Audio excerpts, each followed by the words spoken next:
Le ministère fédéral de l'Immigration n'a pas respecté ses obligations en matière de langues officielles en permettant la tenue de tests plus chers en français qu'en anglais pour les immigrants.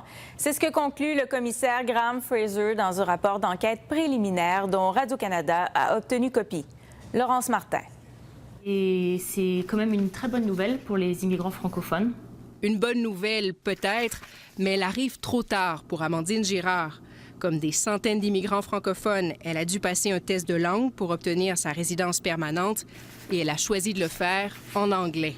Et j'avais payé, je crois, 300 $ pour avoir des résultats en 2 semaines. Et je sais que le test de français était 400 $ ou 450 et avec des résultats en 8 semaines. Un écart de prix qui existe partout au pays, avec quelques nuances au Québec, et qui mène à des choix déchirants, selon elle. J'ai quelque part, j'ai le sentiment qu'on veut me faire oublier aussi ma langue première, qui est le français.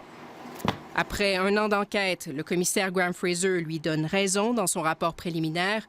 Non seulement il y a un écart de prix, déplore-t-il, mais les tests en français sont beaucoup moins accessibles. Dans certaines provinces, comme Terre-Neuve, ils ne sont même pas offerts. Graham Fraser reproche à Ottawa de n'avoir pris aucune mesure pour pallier ces nombreux obstacles. Même si les examens sont conçus et corrigés en France, le commissaire dit que la loi sur les langues officielles s'applique. Il craint également que cette situation puisse avoir des conséquences négatives sur la vitalité du français en milieu minoritaire.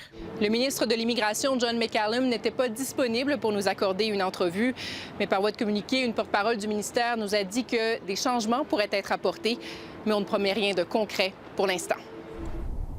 Dans ce centre d'examen d'Ottawa, on essaie de réduire les coûts, mais le directeur croit qu'il faudra un coup de main du fédéral pour concurrencer l'anglais. Que la marge n'était pas très grande.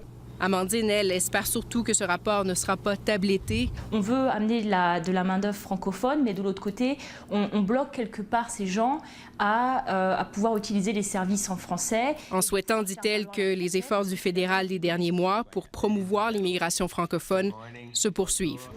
Ici Laurence Martin, Radio-Canada, Edmonton.